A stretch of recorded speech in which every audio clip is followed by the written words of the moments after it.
Halo teman-teman semuanya, saya mau sharing mengenai latihan PAT semester 2 untuk kelas 7 mata pelajaran IPA yang ada di sekolah saya ya. Saya share soalnya sekaligus sama jawabannya. Tapi karena jumlahnya sangat banyak, jadi kita akan melakukannya dengan cukup cepat. Kalau kalian merasa ini terlalu cepat, tinggal pause saja dan kemudian dipelajari sendiri. Oke, kita mulai. Nomor 1, 3 kilokalori energi panas setara dengan berapa joule. Di sini berarti yang jadi patokan adalah 1 kalori itu 4,2 joule ya. Kemudian 3 kilokalori ini harus kita ubah terlebih dahulu menjadi kalori. 3 kilokalori adalah 3000 kalori. Kemudian ini tinggal dikalikan dengan 4,2 sehingga 3000 kali 4,2 itu akan menjadi 12.600 joule. Yang kedua, tuliskan 3 hal yang mungkin terjadi ketika sejumlah energi panas diberikan kepada atau diberikan oleh suatu benda. Diberikan kepada satu benda. Nah, ini bisa diedit ya. Diberikan pada suatu benda. Oke, diberikan pada suatu benda. Yang pertama, bisa terjadi perubahan wujud seperti misalkan mencair atau mungkin menguap. Kemudian terjadi perubahan suhu di mana fasenya sama, misalkan zat cair dari suhu 10 menjadi suhu 20, berarti kan perubahan suhu atau peningkatan suhu. Kemudian bisa juga terjadi pemuaian sebagaimana bab yang sebelumnya. Nomor 3. Kita diberikan tabel bahan A, B, C dengan kalori jenis yang B itu paling besar, C paling kecil nilainya, dan A itu di tengah-tengahnya. Jika ketiga bahan di atas bermassa sama, dipanaskan dengan jumlah kalori yang sama, maka kenaikan suhu terbesar yang dialami bahan itu tentu saja gini. Kalori jenis semakin kecil, dia akan semakin mudah suhunya naik. Berarti di sini benda C, karena semakin kecil kalori jenis, maka akan semakin besar kenaikan suhunya jika diberikan perlakuan yang sama. Nomor 4, es bermassa 200 gram dipanaskan sehingga suhunya naik dari min 5 menjadi min 2 derajat Celcius. Berarti ada kenaikan 3 derajat Celcius. Maka besarnya kalori yang diperlukan untuk proses tersebut adalah, kita pakai rumus Q sama dengan M kali C kali delta T. 200 gram diubah menjadi 0,2 kg dengan cara dibagi 1000. Kalori jenis S-nya 2100. Dan perubahan suhunya 3, tinggal dikalikan biasa saja. Ini kali ini dulu, jadi 420. 420 dikalikan 3 menjadi 1260 joule. Oke, soal yang kelima, sebanyak 2200 joule energi panas dibutuhkan untuk menaikkan suhu sebatang logam yang suhunya 15 derajat Celcius menjadi 70 derajat Celcius. Kalau jenisnya 200 joule per kilogram derajat Celcius, maka massa batang logam tersebut adalah, kita pakai Q sama dengan MC delta T, cuman Q-nya udah ada, yaitu 2200 joule, massanya nggak diketahui. Kalau jenisnya yang ini, perubahannya ini dikurangin aja. 70 kurangi 15 adalah 55. Kemudian masing-masing sisi saya bagi 200. Jadi ini tinggal 11, ininya habis ya. Jadi tinggal M kali 55. M sama dengan 11 bagi 55 atau 1/5. Berarti 0,2 kg. Nomor 6, teman-teman, sebuah pemanas air dengan daya 200 watt digunakan untuk memanaskan 1 kg air sehingga suhunya naik dari 30 derajat Celcius menjadi 100 derajat Celcius. Maka lamanya waktu yang diperlukan untuk proses tersebut adalah, kita pakai rumus energi listrik sama dengan energi kalor gitu ya, dianggap sama. 200 watt kalikan waktu sama dengan 1 kg kali airnya 4200, meskipun tidak diketahui kita harus hafal. Kemudian dikalikan perubahan suhunya dari 30 sampai 100, itu 70 derajat Celcius ya. Sehingga saya bagi kiri kanan dengan 200, ininya tinggal 21 kali 70. Berarti 1470 second. Kalau kita bagi 60, kita dapatkan 24,5 menit. Nomor 7, teman-teman, mengenai asas Black. 2 kg air bersuhu 60 derajat Celcius dicampur dengan 3 kg air bersuhu 10 derajat Celcius. Suhu campurannya berapa? Kita cek dulu mana yang suhunya lebih tinggi, itu akan melepas kalor.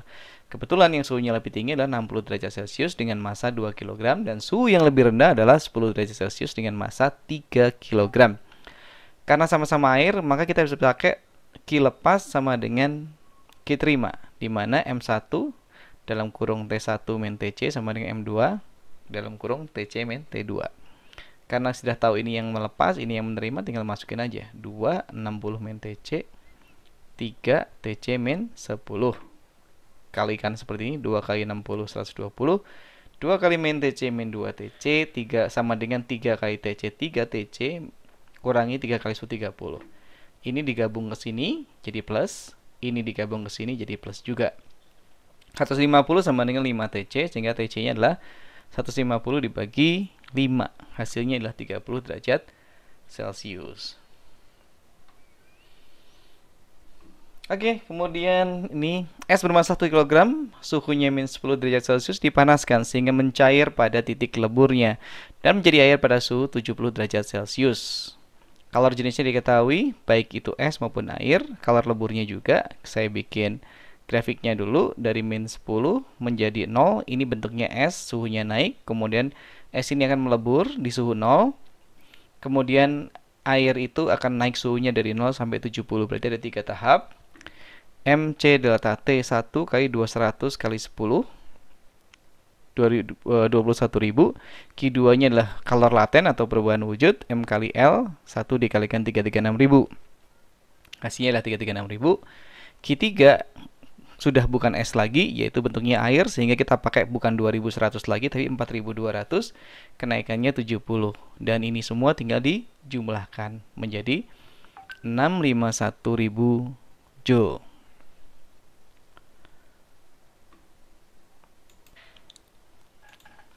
Oke, kita lanjutkan. Di sini kita masuk ke soal perpindahan kalor. Berikan masing-masing 2 contoh peristiwa perpindahan kalor secara radiasi. Oke, radiasi.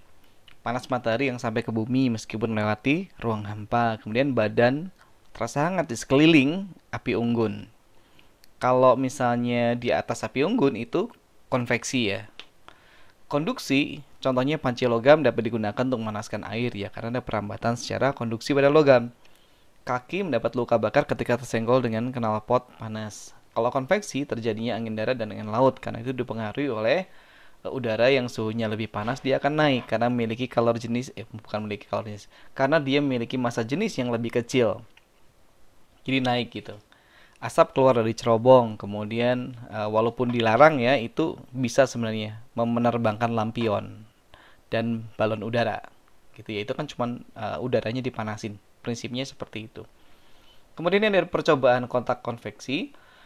Apa kesimpulan percobaan dengan menggunakan tabung konveksi seperti ini?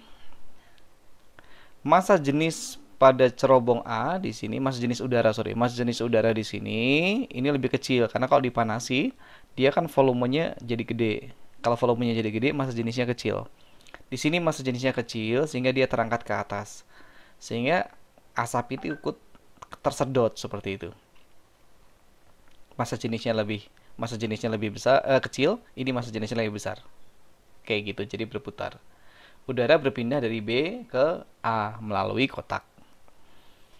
Nomor 11, satuan SI untuk energi, ya udah energi potensial dan mekanik, pokoknya energi itu Joule, satuan SI-nya. Nomor 13, energi potensial dari sebuah bola bermassa 300 gram yang terletak di atas lemari setinggi 170 cm adalah, ini pakai rumus EP ya, EP sama dengan M kali G kali H.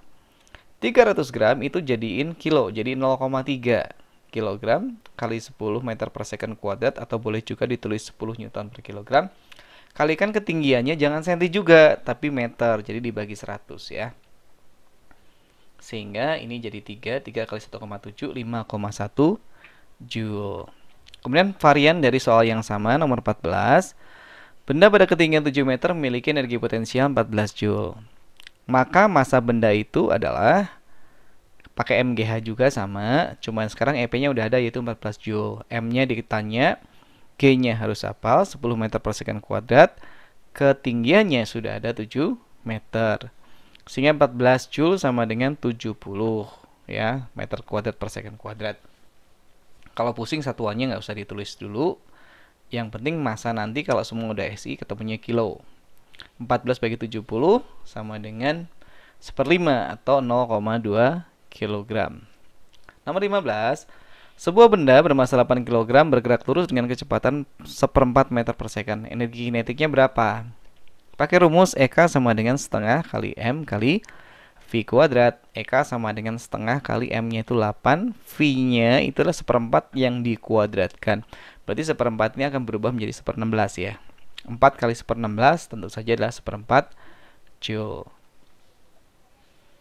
Sebuah benda bermasa 2 kg bergerak dengan energi kinetik sebesar 25 Joule. Kecepatannya berapa? Pakai rumus yang sama aja. EK sama dengan setengah MV kuadrat. EK-nya udah ada. 25, semua satuannya udah SI, tinggal dimasukkan aja. Setengah kali 2 kali V kuadrat. Setengah kali 2 itu 1, nggak usah ditulis. 25 adalah V kuadrat. Berarti V adalah berapa kali berapa sama dengan 25? Tentu saja jawabannya adalah 5 meter per second. Oke, berikutnya, ini yang paling sering ditanyakan ke saya.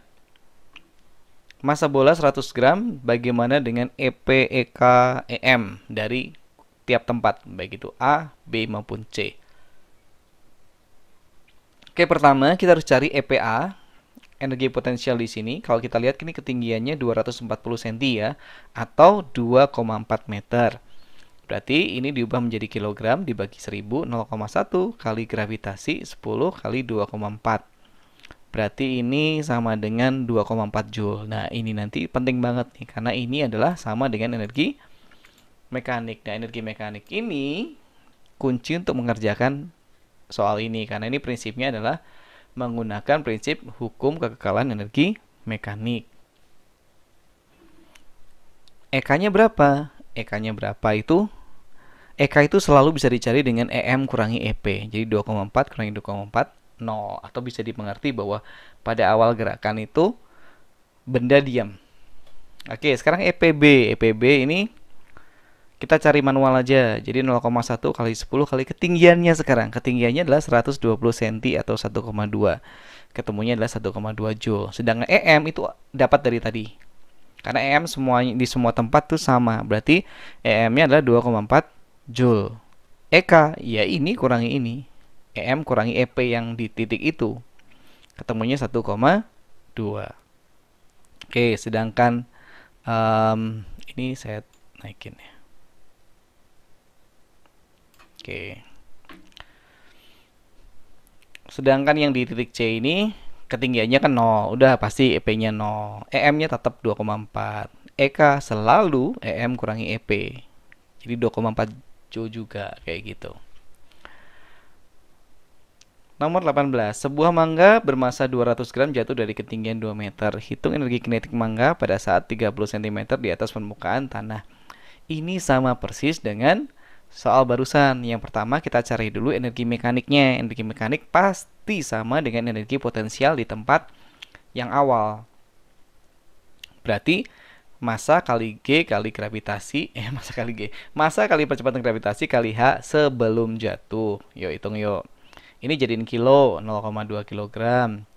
Gravitasi 10 Newton per kilogram atau 10 meter per second kuadrat. Dikalikan ketinggiannya 2 meter. Jadi 4 Joule kan. Nah, ini akan sama dengan EM ya. Nah, sekarang kita cari EPB. EPB berarti ketinggian saat 30 cm. Diwarnain aja ya, cm. Ini kok masih ada spellingnya, saya atur dulu supaya spellingnya hilang, ini mengganggu ini ya. Oke.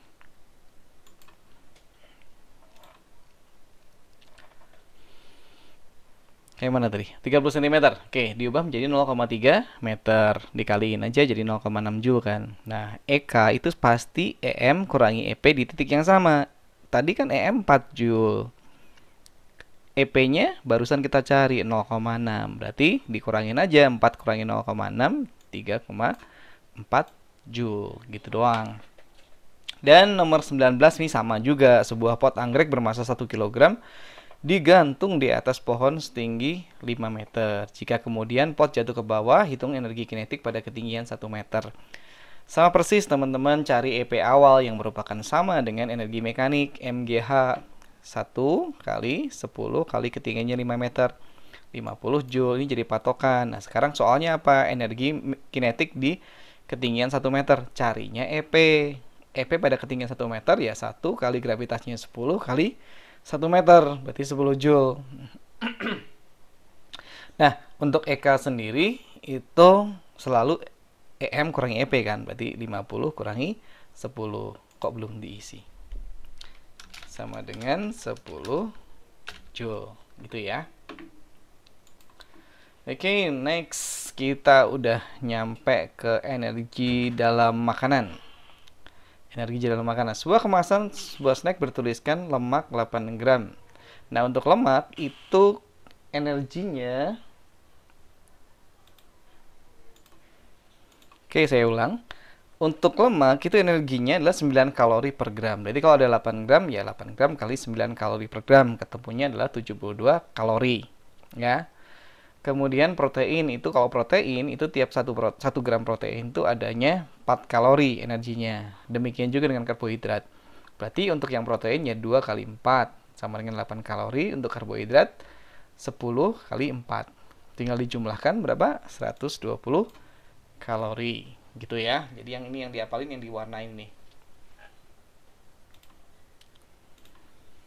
Lanjut nomor 21, tuliskan perubahan energi yang terjadi pada kipas angin portable yang sering dibawa-bawa di kelas oleh beberapa anak tuh ya. Ini berarti dari baterai, berarti energi kimia menjadi listrik, menjadi energi gerak.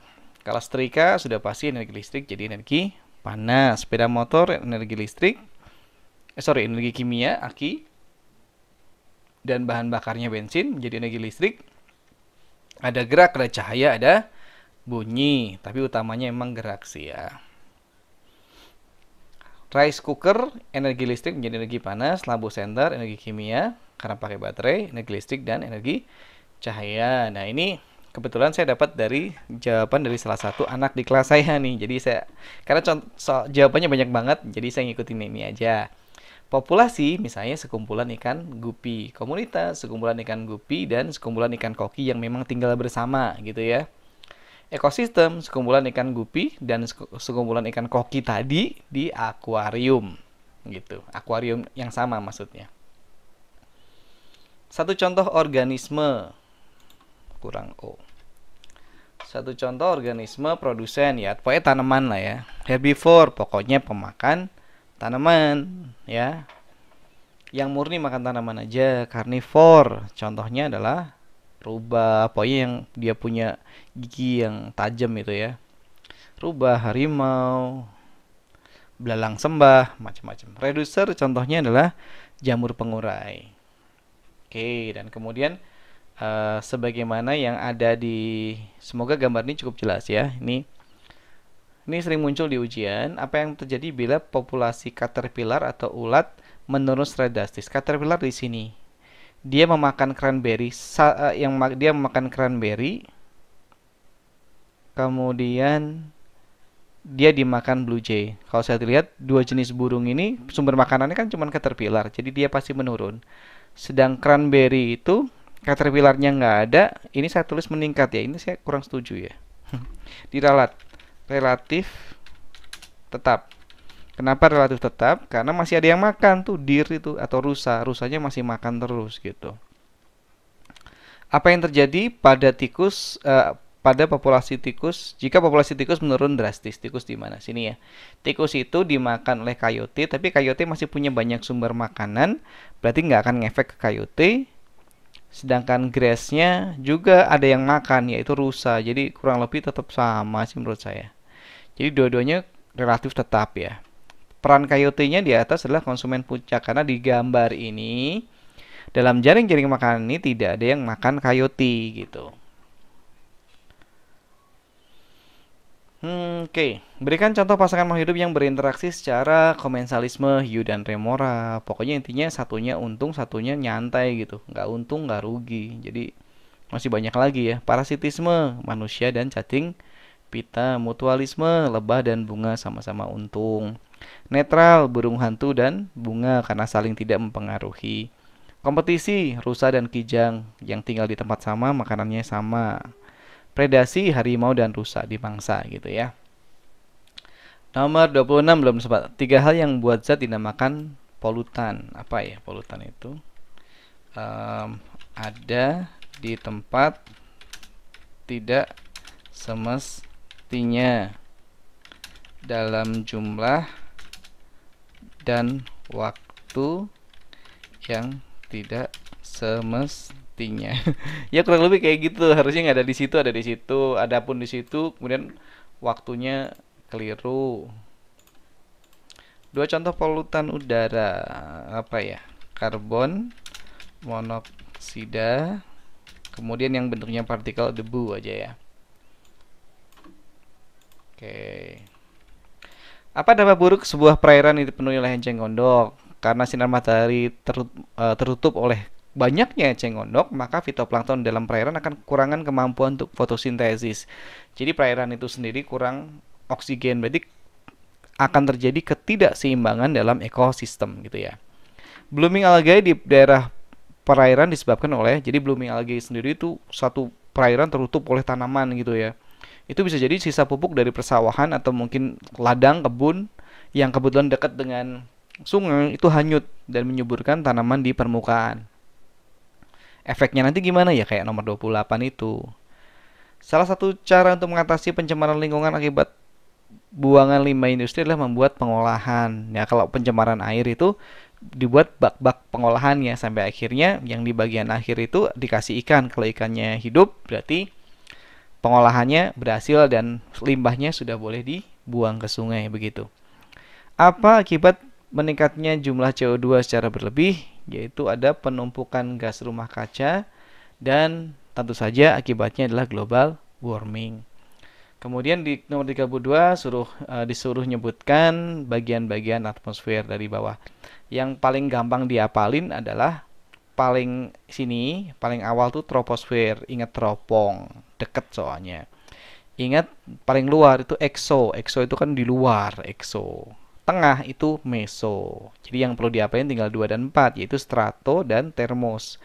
Gitu. Berarti troposfer, kemudian stratosfer, mesosfer, kemudian di sini termosfer dan tadi exo di luar. Nah, kalau lapisan litosfer atau lapisan bumi dari dalam keluar ya inti dalam, inti luar, mantel dan kerak bumi. Kita tinggal di kerak bumi ya ini ya. Fungsi lapisan ozon di bumi adalah menyaring sinar ultraviolet dan menjaga suhu bumi sehingga bisa ditinggali. Kemudian klorofluorokarbon atau CFC banyak digunakan pada produk. Di sini bisa ditemukan hairspray Lucas ya karena murah. Cuman sekarang kayaknya udah banyak yang lebih aman ya. Tuliskan 3 gas yang termasuk dalam gas rumah kaca: CO2, H2O, metana, dan NO2. Kayak gini. Jelaskan secara singkat terjadinya efek rumah kaca. Oke, yang pertama, sinar matahari dipancarkan ke bumi. Sebagian sinarnya dipantulkan ke angkasa, tapi sebagian nggak dipantulkan lagi oleh gas rumah kaca ke bumi lagi gitu. Sehingga akibatnya kumpul panas, kurang lebih kayak gitu. Apa akibat buruk dari oh ini ada yang tadi ini dihapus ya, ini udah saya jawab tadi di atas. Urutan lapisan penyusun matahari dari luar ke dalam, dari dalam keluar: inti, fotosfer, kromosfer, dan korona. Tuliskan 2 akibat revolusi bumi. Tapi bisa tulis lebih ya. Ada pergantian musim, terlihatnya rasi bintang yang berbeda sepanjang tahun, perbedaan lamanya siang dan malam. Tuliskan akibat rotasi bumi, terjadinya siang dan malam, pembagian waktu. Atau ini juga ya, bumi menggembung di bagian khatulistiwa gitu ya, khatulistiwa. Menurut hukum Kepler, orbit planet berbentuk elips. Tuliskan 1 ciri atau keterangan dari Merkurius, planet terdekat dengan matahari, asteroid, batuan angkasa yang berada di antara orbit Mars dan Jupiter ya. Saturnus, planet dengan cincin yang terlihat dan berdasarkan tahun 2019 paling banyak satelitnya. Jupiter jelas planet terbesar. Yang termasuk planet luar, udah itu dari Jupiter ke sana ya. Jupiter, Saturnus, Uranus, dan Neptunus. Kelompok planet dalam: Merkurius, Venus, Bumi, dan Mars. Jadi 4 pertama masuk planet dalam, 4 berikutnya masuk planet luar, dibatasi oleh sabuk asteroid. Gambarkan diagram gerhana bulan total dan gerhana matahari total. Nih, yang kalau di tengah-tengahnya bulan itu gerhana matahari. Kalau bumi yang ada di antaranya, bukan tengah-tengah ya, di antaranya gitu, itu adalah gerhana bulan. Gerhana bulan, gerhana matahari. Oke, yang ini. Ini suruh nyari kalau kita berdiri di daerah Y ini kelihatan kayak gimana. Nah, ini kita memposisikan diri, kita ada di sini. Kalau kita lihat sebelah kiri akan ada yang terang, sebelah kanan gelap dan banyak gelapnya. Berarti saya gambarkan seperti ini jawabannya. Oke, soal terakhir nomor 48. Jika kota Jakarta 105 derajat bujur timur menunjukkan pukul 15.30, pukul berapa yang ditunjukkan oleh kota Bandung yang berada pada 108 derajat BT? Kita cari dulu selisih derajatnya. Derajatnya yang selisihnya adalah 3 ya, 3 derajat. Nah, 3 derajat itu dikonversi menjadi menit. Caranya dikalikan 4 menit. Karena 1 derajat itu perbedaan waktunya 4 menit. 3 kali 4 menit sama dengan 12 menit. Nah, berarti karena 108 ini lebih timur gitu ya, lebih ke timur lagi, berarti waktunya ditambahin karena semakin ke timur waktunya itu semakin duluan gitu, lebih tua duluan gitu. Jadi 15.30 tambah 12 menit 15.42 jam 3 lebih 42 menit. Oke teman-teman, itu pembahasan sengaja dibuat cepat banget. Kalau merasa terlalu cepat di pause aja dan pelajari pelan-pelan. Semoga ini semua bermanfaat buat kalian. Sampai ketemu di video selanjutnya. Bye-bye.